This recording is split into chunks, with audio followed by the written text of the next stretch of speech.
Albert Hayes, an 82-year-old Vietnam veteran, stands invisible in a busy pharmacy, struggling to afford his heart medication.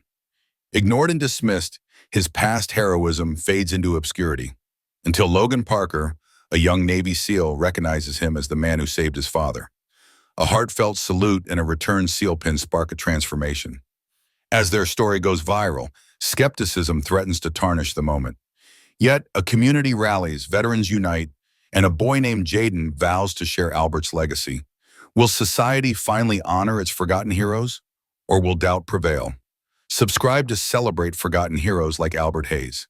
Share their tales, honor veterans, and inspire change. Comment below with a veteran's name who deserves recognition. Join us to ensure no hero is left behind. Your support keeps their stories alive. Visit our channel now. The winter wind howled outside the roadside pharmacy, slicing through Albert Hayes's threadbare coat as if it were made of paper. His hands trembled, not just from the cold, but from the weight of 82 years pressing down on him. In his gnarled fingers, he clutched a prescription slip, its edges curling slightly as if trying to escape his unsteady grasp. The pharmacy buzzed with the restless energy of a Monday morning. Customers shuffled in and out, their breaths visible in the frigid air before they disappeared into the warmth of the store. Inside, fluorescent lights cast a harsh, sterile glow over the scene, humming faintly above the chatter of impatient voices and the rustle of shopping bags. Albert stood at the back of the line, his slight frame stooped, his military jacket hanging loosely on shoulders that once bore the weight of command. The jacket, a relic from a life that felt like someone else's now, was adorned with a faded Vietnam veteran pin, its gleam dulled by time but still catching the light when he moved. His woolen cap, once a proud navy blue, had faded to a muted gray, much like the silver strands of hair peeking out from beneath it. Albert's knees ached with every step, the arthritis gnawing at his joints like an old enemy that refused to relent.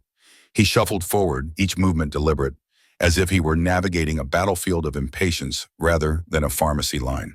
Around him, the world pulsed with urgency. Young professionals glanced at their watches, their faces tight with the pressure of schedules. Mothers hushed restless children, their voices sharp with exhaustion, and a security guard stood by the door, his eyes skimming over Albert as if he were part of the furniture. The old man's presence seemed to dissolve into the background, unnoticed, unacknowledged. When he accidentally brushed against a young woman's purse, she spun around, her eyes flashing with irritation. "Move it, old man," she snapped, her voice cutting through the hum of the crowd. "Some of us have places to be." Without waiting for a response, she pushed past him, claiming his spot in line with a flick of her hair. Albert's lips parted, but no words came. He simply stepped back, retreating to the end of the line, his heart sinking like a stone in his chest. This wasn't new. The world had grown accustomed to looking through him, as if age had rendered him invisible. He stood there, the prescription slip crinkling faintly in his hand, his thoughts drifting to a time when he wasn't just a shadow in a crowd. 45 years ago, as Staff Sergeant Albert Hayes, he had been a force, a man whose voice carried weight, whose decisions shaped outcomes in the sweltering jungles of Vietnam. Back then, men had looked to him for guidance, their lives tethered to his courage. He could still feel the weight of their trust, the heat of the air, the way the ground trembled under fire. He had medals tucked away in a drawer at home, their shine long faded, their stories buried under decades of silence. But here, in this fluorescent-lit pharmacy, those days felt like a dream he wasn't sure he'd ever lived. The world had moved on, chasing smartphones and instant gratification, leaving men like Albert behind, relics of a time when respect was earned through sacrifice, not demanded with a swipe or a click. When he finally reached the counter, his heart lifted for a moment, hoping for a flicker of connection. The pharmacy technician, a young woman named Becky, according to her name tag, barely glanced up from her computer. Her fingers hovered over the keyboard, poised for efficiency rather than empathy. "And card," she said, her tone clipped, her eyes fixed on the screen. Albert's voice, once strong enough to command a battalion, was now a faint murmur, nearly drowned out by the store's background music. A cheery pop tune that felt like a mockery of his struggle.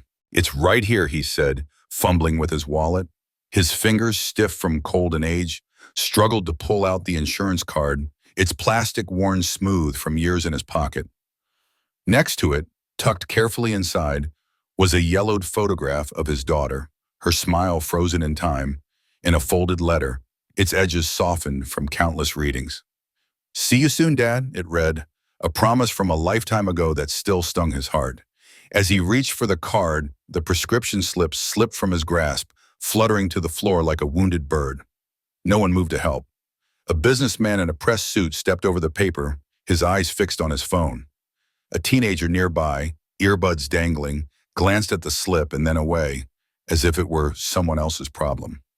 "Sir, there are people waiting," Becky said, her voice sharp with impatience. "Do you have insurance or not? Signature goes here." Albert bent down slowly, his joints creaking in protest, his breath catching as he reached for the paper. As he straightened, the Vietnam veteran pin on his lapel caught the light, a brief flare of silver in the sterile glow. But no one noticed. No one cared. The world spun on, indifferent to the man who had once carried it on his shoulders. Becky processed his information with the mechanical precision of someone who had done this 1,000 times, her eyes never meeting his. 20 minutes, she said, already looking past him to the next customer, dismissing him without a second thought.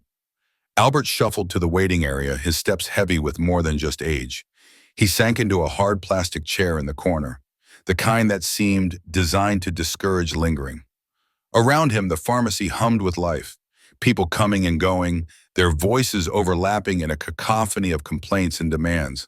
He felt like a ghost, present but unseen, his existence reduced to a faint outline in the corner of the room. A young boy, maybe 10 years old, sat nearby, his face illuminated by the glow of a phone screen. For a fleeting moment, their eyes met. The boy's gaze lingered on Albert's cap, on the pin glinting faintly against his chest, and Albert's heart stirred with a flicker of hope. Maybe this child saw something more than an old man taking up space. He offered a small smile, tentative like a hand extended across a chasm. The boy hesitated, his fingers pausing over his screen, but then his attention snapped back to the game, and the moment was gone. Albert's smile faded, and he adjusted his jacket, feeling the weight of the pin against his chest. Once, that pin had meant something, honor, sacrifice, a life lived for others. Now it was just a piece of metal, unnoticed by a world that had forgotten how to look. He sat there, surrounded by people yet utterly alone, his thoughts drifting to the past.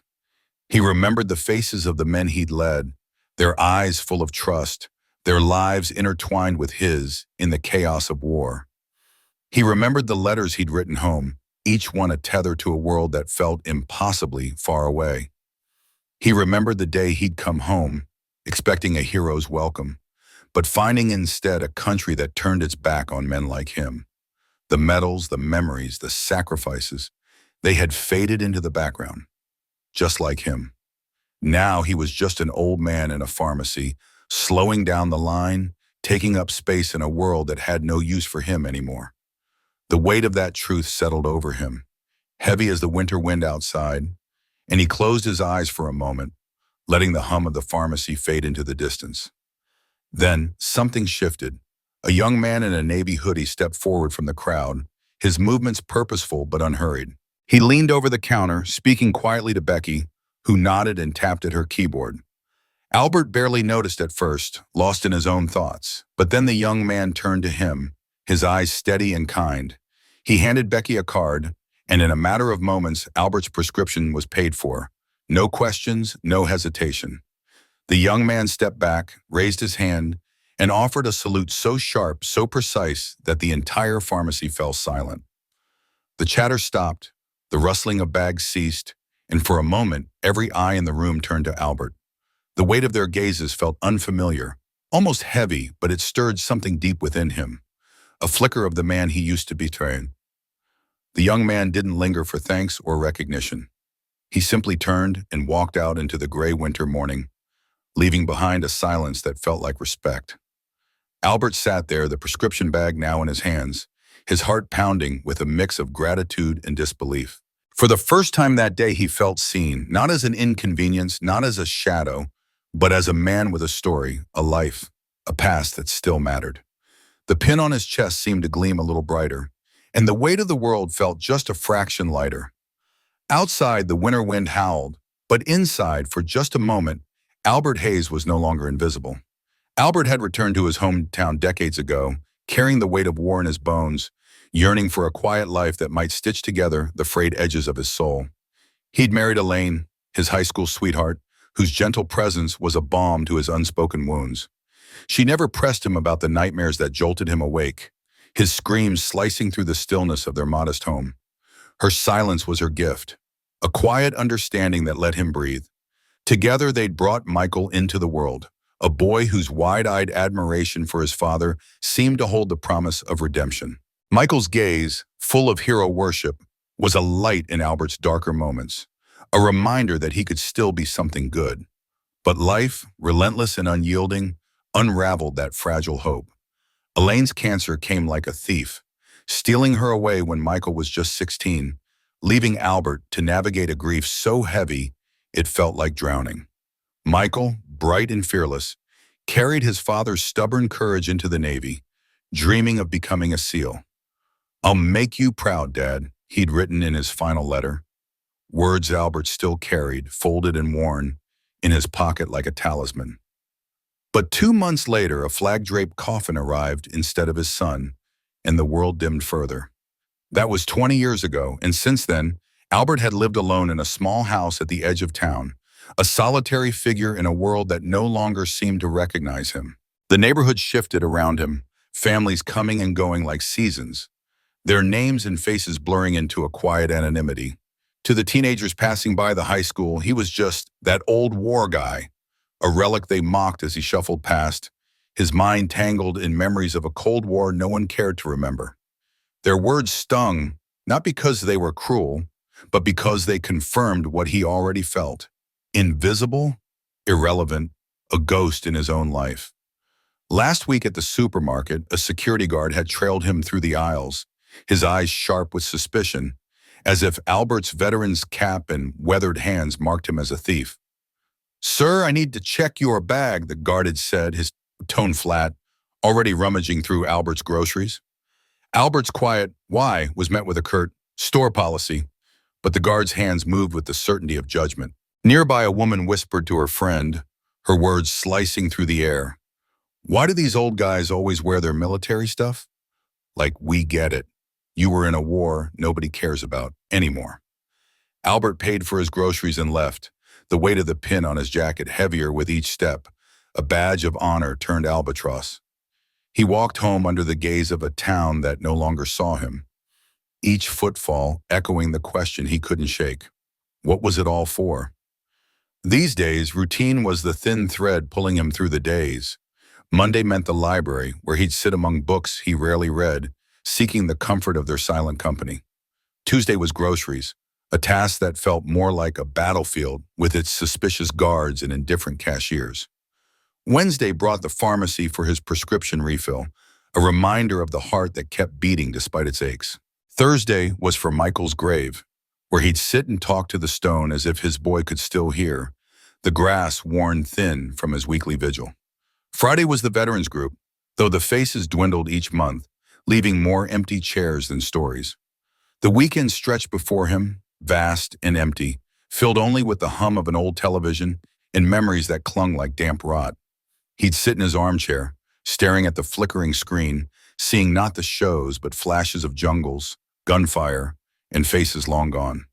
The world outside moved on, but Albert was tethered to a past that refused to release him, each memory a weight he both cherished and cursed. In the pharmacy waiting area, Jaden Williams, a 10-year-old with a restless energy, kept his distance from Albert at first. His grandmother's warnings about strange old people echoed in his mind, and Albert, with his trembling hands and faded military jacket, fit the bill. Jaden was at that age where belonging was everything, where the laughter of his friends at school shaped his world. They'd joke about the odd veterans who muttered to themselves downtown, their stories dismissed as the ramblings of men out of time. To Jaden's friends, these old men weren't heroes but curiosities, like the grainy black and white war movies no one bothered to watch. Yet something in Albert's eyes caught Jaden's attention, a flicker of something alive, something heavy with unspoken tales. Those eyes weren't empty, not like his great-grandfather's had been in the nursing home, clouded and distant. Albert's gaze held a quiet storm, stories waiting for someone brave enough to ask. Jaden didn't ask, though. He sank deeper into his handheld game, the bright screen a safer world, but his eyes kept drifting to Albert's pin, glinting faintly under the fluorescent lights, into the gnarled hands that once might have gripped a rifle but now fumbled with a crumpled prescription slip. Curiosity tugged at him, a small spark of wonder in a boy taught to look away. Behind the pharmacy counter, Becky Matthews moved with the mechanical precision of someone who'd learned to bury exhaustion under efficiency. At 24, 2 years out of pharmacy school, she was already worn thin by the endless stream of customers, each one a new demand on her dwindling patience. Last Sunday, her mother had chided her over dinner for her sharp tone with elders, her words laced with the kind of wisdom Becky dismissed as outdated. "Just be patient," her mother had urged. "They've lived whole lives you know nothing about." Becky had rolled her eyes, the gesture a reflex born of frustration. What did her mother know about the grind of her days, the customers who fumbled with insurance cards or forgot their medications' names? She had her own life to build, student loans piling up, a boyfriend who might propose if she played her cards right, a promotion that could finally give her breathing room. Old people, with their endless complaints and slow movements, were a roadblock to her momentum. Glancing at the waiting area, she noted Albert sitting alone, his veteran's cap a familiar sight she barely registered. His prescription was for heart medication, expensive and vital, and she'd already braced herself for the inevitable argument. They never can afford the copay, she thought, her mind half on the next order. And then they'll go on about serving their country, like that changes the price. She didn't mean to be callous, but time was a luxury she couldn't afford, and empathy felt like a muscle she hadn't stretched in months. Albert sat quietly, his eyes tracing the pharmacy's rhythms, a mother soothing her fussy toddler, Jaden's furtive glances, Becky's brisk efficiency behind the counter. He saw it all, not with judgment, but with a weary understanding. This was the world now, moving too fast to pause for an old man's story. His heart medication, the one Becky was processing, kept him going, but he wondered sometimes why he bothered. The pin on his jacket, the one Jaden kept eyeing, was a small rebellion against being forgotten, a silent declaration that he'd once been more than this trembling figure in a waiting room. He thought of Elaine's laughter, of Michael's last letter, of the nights he'd wake screaming, only to find no one left to hold him. The world had moved on, but Albert carried it all, the pride, the loss, the weight of a life no one seemed to want to hear. And yet, in Jaden's fleeting glances, in the stories he saw waiting in the boy's curious eyes, there was a flicker of something like hope, a chance that someone, someday, might still listen. In the sterile hum of the pharmacy, the world moved on, oblivious to the man seated quietly in the corner. A toddler wailed, tugging at his mother's sleeve with sticky fingers, his cries sharp and unrelenting. A businessman, tie loosened, barked into his phone about deadlines and bottom lines, his voice cutting through the air like a blade. A teenager with vibrant purple hair hunched over her phone, thumbs flying across the screen, lost in a digital universe. None of them saw him. None of them could know the weight he carried, the jagged shrapnel still lodged in his left thigh, a cruel memento from a life defined by courage.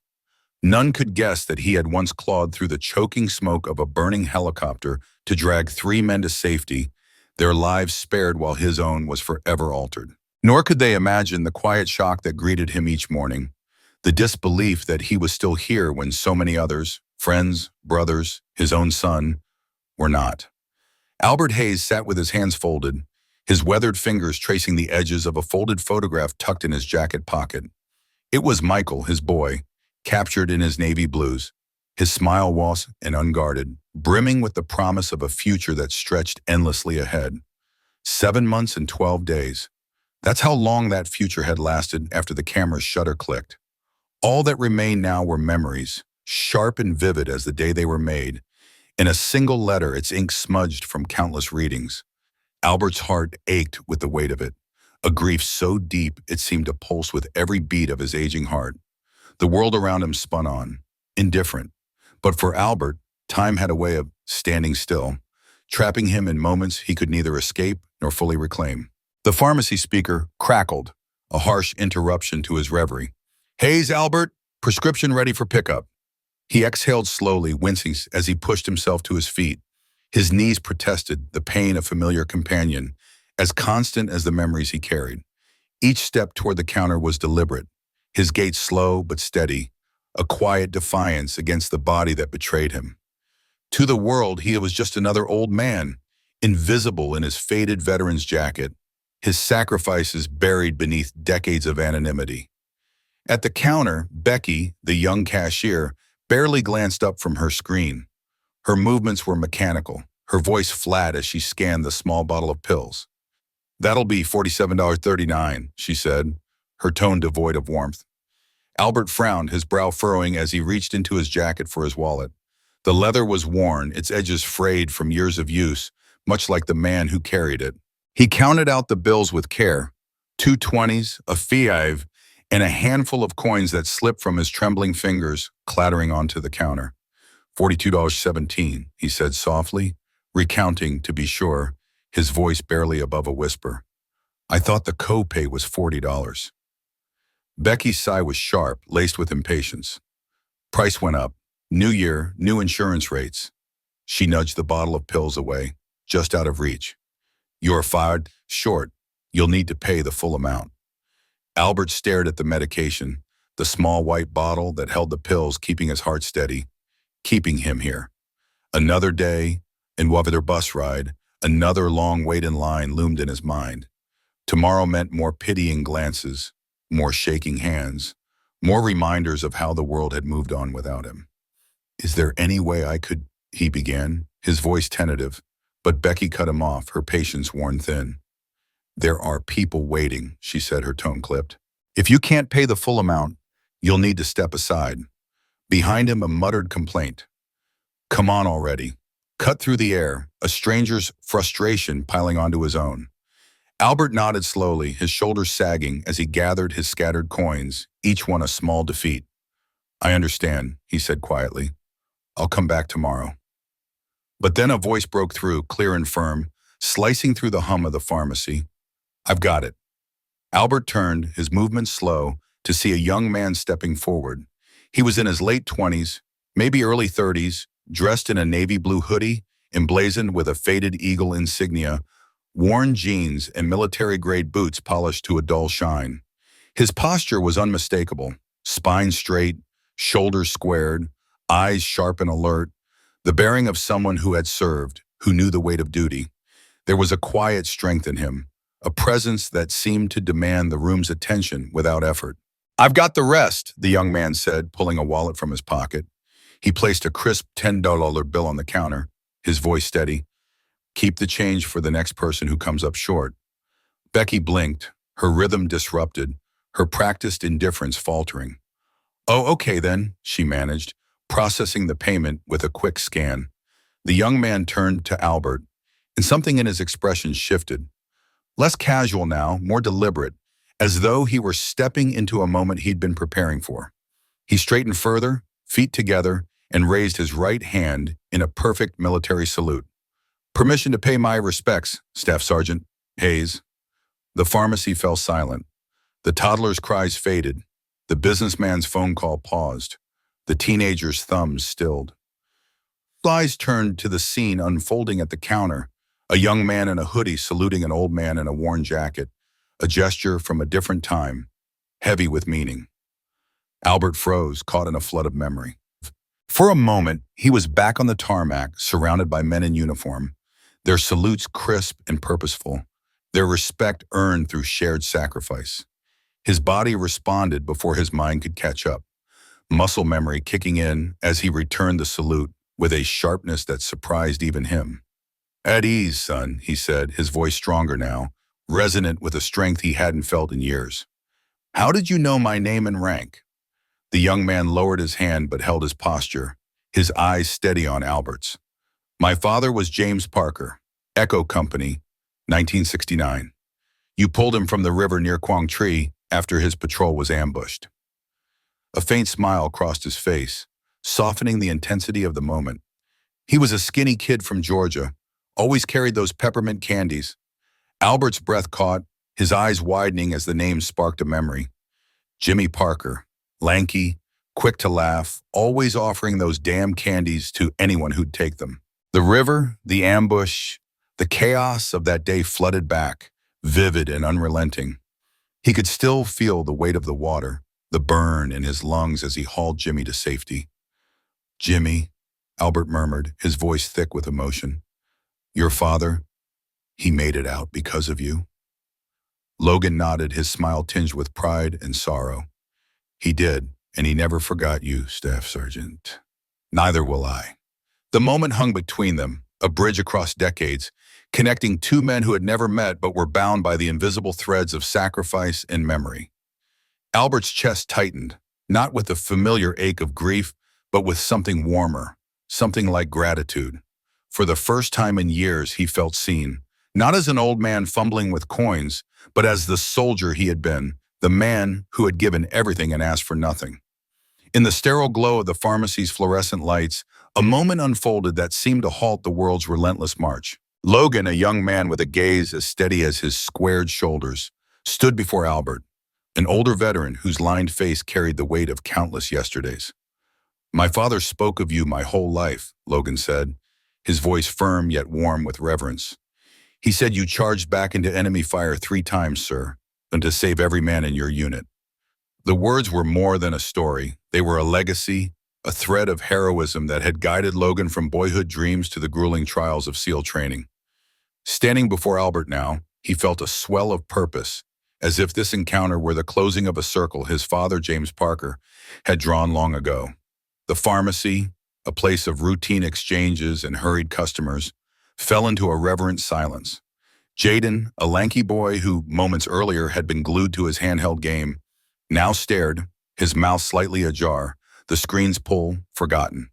His young eyes traced the scene with a quiet wonder, sensing something profound in the exchange. Behind the counter, Becky, the pharmacist, stood frozen, a prescription bag dangling from her fingers. Her usual brisk efficiency had melted away, replaced by a stillness that mirrored the awe in her heart. Even the security guard, typically a silent fixture by the door, had edged closer, his stoic facade softening as Logan's words stirred memories of his own father's war stories. Albert listened, his serious expression a shield for the emotions flickering in his chest. Logan's recounting of that long-ago mission pulled him back to a time of sweat and gunfire, of bonds forged in the crucible of survival. "Your father was a fine soldier," Albert said, his voice low, each syllable heavy with the weight of shared loss. When Logan's expression dimmed and he added, "He passed 5 years ago, sir. Agent Orange complications." Albert's nod was slow, a wordless understanding of the war's long shadow. The mention of that silent killer stirred a familiar ache in Albert. Guilt for outliving so many, a question that lingered like a ghost. Why him, when others had paid so dearly? Logan reached into his pocket, and Albert's curiosity sharpened as the younger man revealed a Navy SEAL trident pin, its eagle and trident catching the light. "Dad said you gave your original to my Uncle Ben, who died in SEAL training," Logan explained, his voice softening with filial pride. "He kept this one all these years, but he always said it was yours to have back." As he pressed the pin into Albert's weathered hand, Logan's eyes shone with resolve. "I earned mine 3 years ago. Dad would have been proud to know I carried on what Uncle Ben couldn't finish, and that I found you."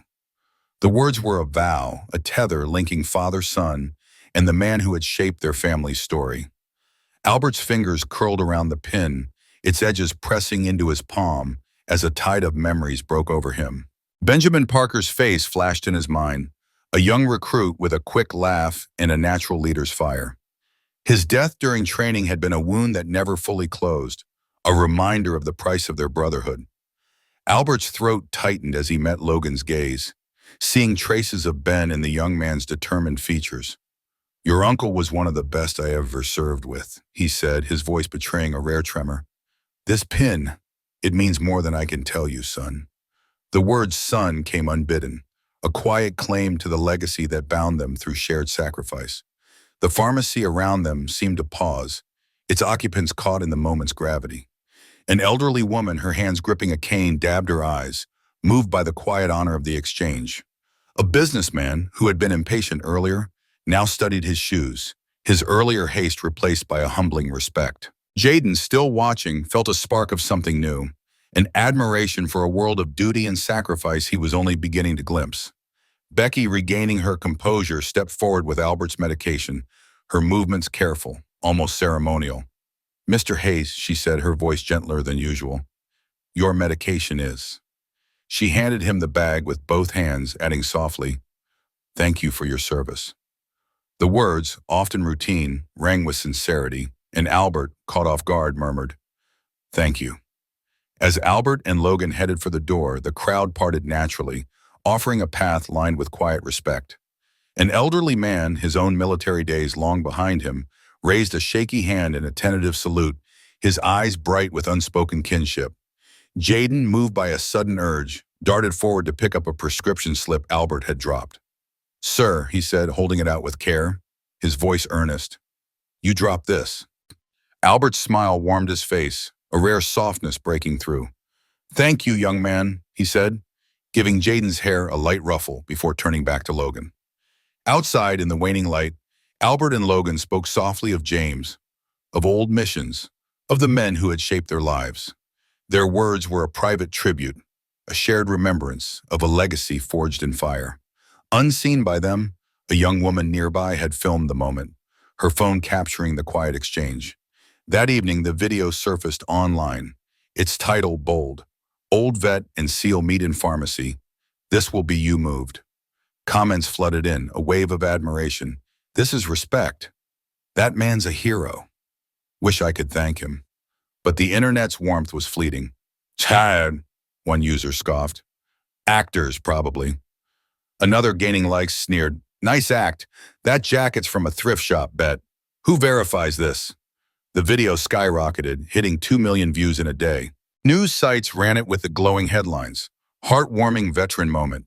Young SEAL honors hero." But the initial glow dimmed as skepticism spread. "Who checked if he was in Vietnam?" one comment demanded. "Convenient as SEAL's just there," another mocked. The algorithm fed the fray, turning a moment of truth into a spectacle. For those in the pharmacy, it was real. The tremor in Albert's hand, the weight of Logan's words.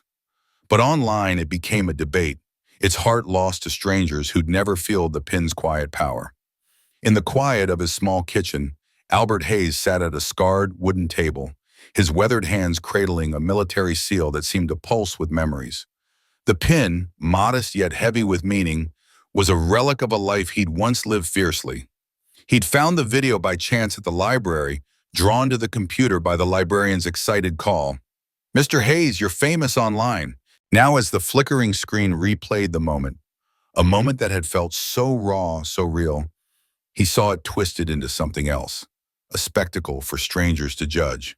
Comments scrolled beneath. "Staged. That SEAL's not even military." "Stolen valor." Each accusation cut deeper than the last, stirring a familiar ache in his chest.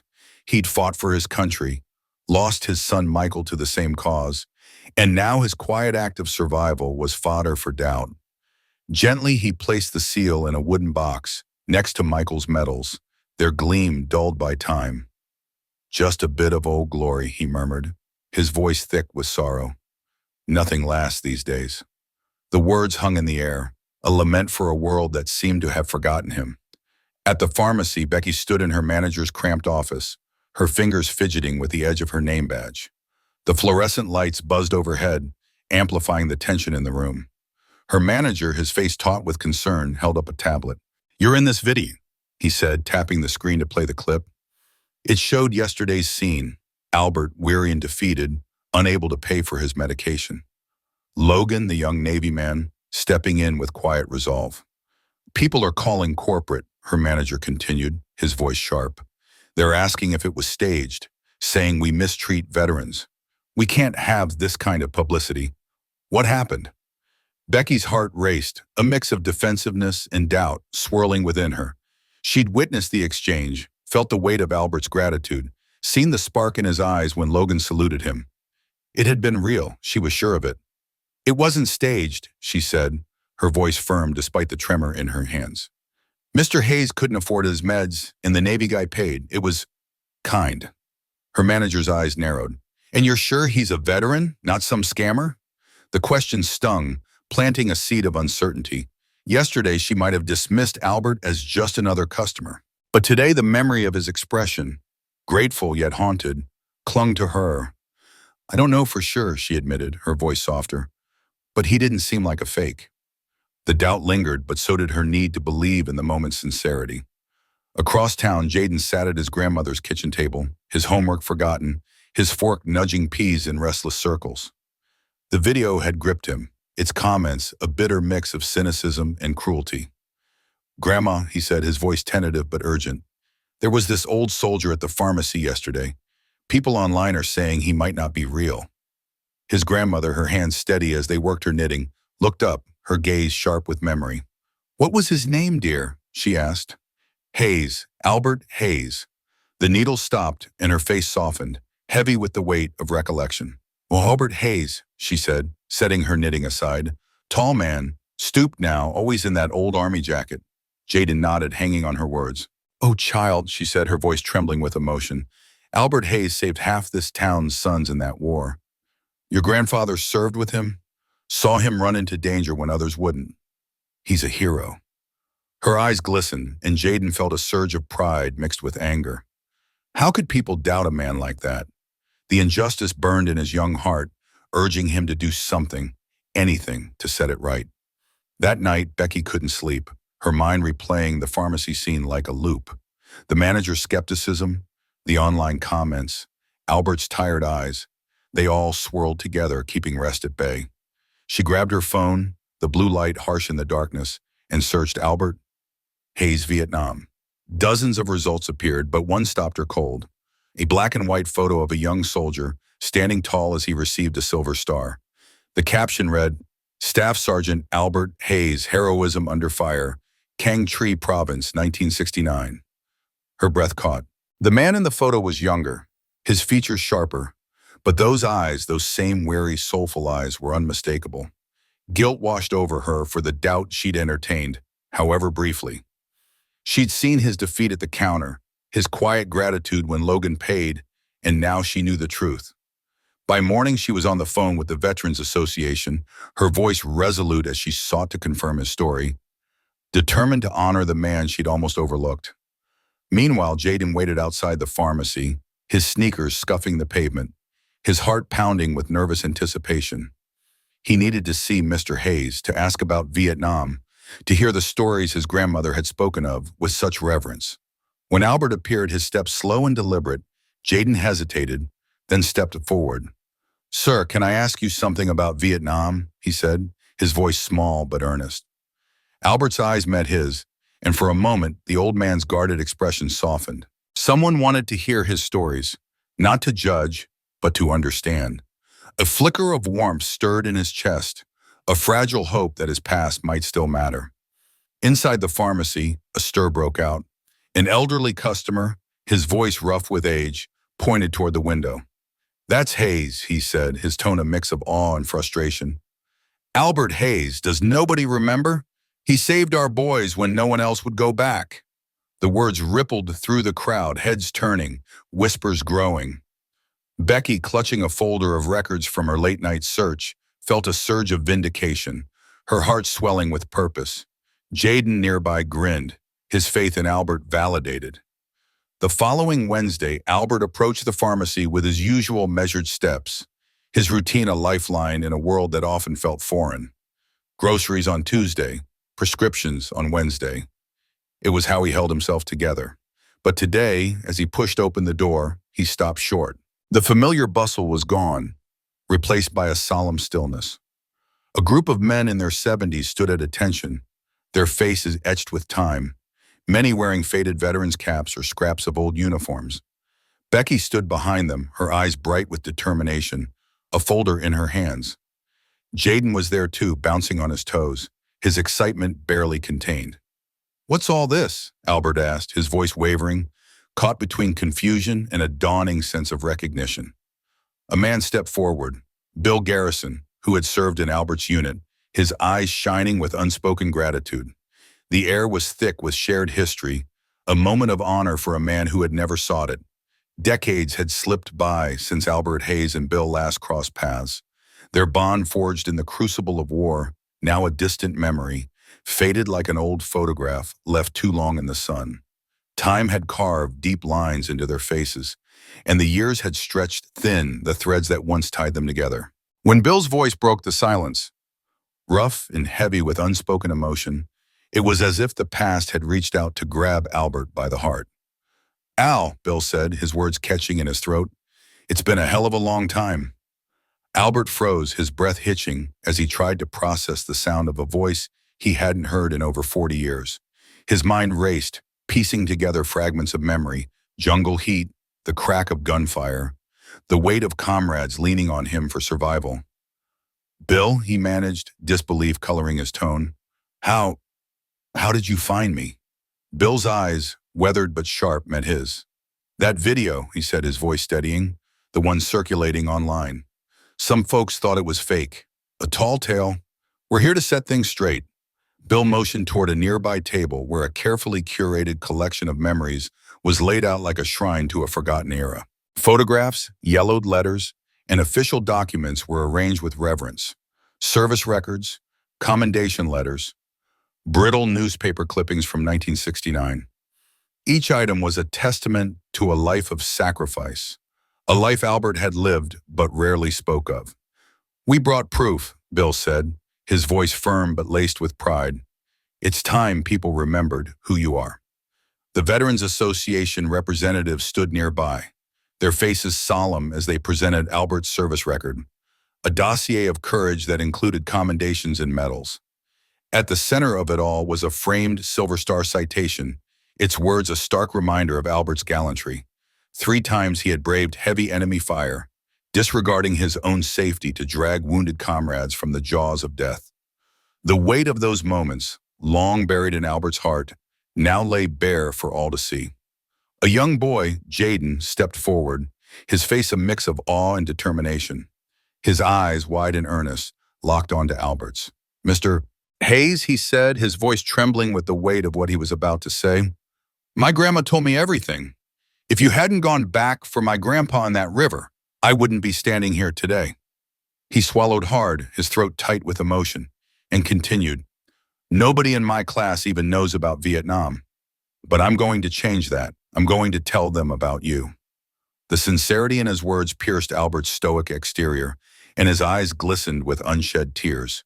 He placed a weathered hand on Jaden's shoulder, feeling the boy's resolve like a spark of hope in a world that had often felt cold and indifferent. In that touch, Albert felt a connection to something greater, a legacy that might outlive him. Behind the pharmacy counter, Becky, who had always maintained a professional demeanor, felt her carefully constructed facade crumble. Tears streamed down her cheeks as she stepped forward, her voice breaking with raw emotion. "Murado, Hayes," she said, her words faltering as she fought to compose herself. "I'm so sorry. I never knew. I never imagined." She paused, wiping her eyes, then straightened with resolve. "Starting today, we're launching a new program, No Uniform Forgotten. Any veteran who walks through these doors will get priority service and a discount on their medications." She turned and hung a sign behind the counter, its bold letters a promise to honor those who had served. Below it, a framed photograph of a young Albert in his crisp uniform stood as a silent tribute. His proud stance, a stark contrast to the quiet, unassuming man he had become. The door swung open again, and Logan entered, his formal Navy uniform gleaming with decorations that told their own story of service. He wasn't alone. 3 other service members followed, their dress uniforms representing the Army, Marines, and Air Force. The sight of them, standing tall and united, sent a ripple of awe through the room. Logan carried an open laptop, his expression a mix of determination and reverence. "Sir," he said to Albert, his voice steady but filled with respect, "I hope you don't mind, but I started a live stream. People need to see this." He turned to the camera, his gaze piercing through the lens to an unseen audience. "For everyone watching who doubted this man's story, this is Staff Sergeant Albert Hayes, Silver Star recipient. He saved my father and 7 other men in Vietnam. Before you comment on a video, before you question someone's service, take a moment to check the facts. Real heroes walk among us every day, unnoticed, unrecognized. The pharmacy erupted in applause, a wave of sound that seemed to lift the weight of decades from Albert's shoulders. Customers who had come for routine prescriptions found themselves caught up in something far greater. A moment of collective recognition for a man who had given so much and asked for so little. Many pulled out their phones not to mock or question, but to capture the moment, to preserve it, to ensure it would not be forgotten. Someone in the crowd called out, "Silent salute!" and a hush fell over the room. As one, they stood, raising their hands in a solemn tribute to Albert Hayes. For the first time in 40 years, Albert's heart broke open, not from sorrow or loneliness, but from the overwhelming realization that he was seen, truly seen, after decades of fading into the background. Tears streamed down his face, each one a release of the silence he had carried for so long. As the crowd began to disperse, Jaden approached Albert again, his steps hesitant but his eyes bright with purpose. "Mr. Hayes, friend," he said softly, "can I tell your story for my school project? I want everyone to know what you did." Albert looked at the room, and in his young face he saw the shadow of his own son, a life cut short too soon. The weight of that loss, always present, softened in that moment. He unpinned the seal trident Logan had returned to him, its metal warm from his touch, and placed it gently in Jaden's palm. "This generation can be better," he said, his voice low but steady, filled with a quiet hope. "If you remember those who came before, you'll carry us forward."